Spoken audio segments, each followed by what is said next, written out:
अस्सलाम वालेकुम, मैं हूं एहसान और आप देख रहे हैं हुज़ैफा एहसान ब्लॉग्स। उम्मीद करता हूं आप सब ठीक होंगे और मैं भी ठीक हूं। शुरू करते हैं जी आज का व्लॉग। आज हम आए हैं जी मवेशी मंडी कराची की, जो एशिया की सबसे बड़ी मंडी है। और ये आपको दिखाएंगे कि कितने खूबसूरत जानवर हैं। तो आए हमारे साथ चलते हैं मवेशी मंडी के अंदर। तो जी हम पहुंच चुके हैं सब्ज़ बारी कैटल फार्म पे।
बहुत थक चुके हैं और घर वापस जा रहे हैं।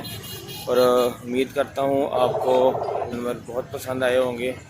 और अगर आपको ये वीडियो पसंद आई हो तो वीडियो को लाइक शेयर ज़रूर कर दें। तो इसी के साथ करते हैं जी वीडियो का एंड।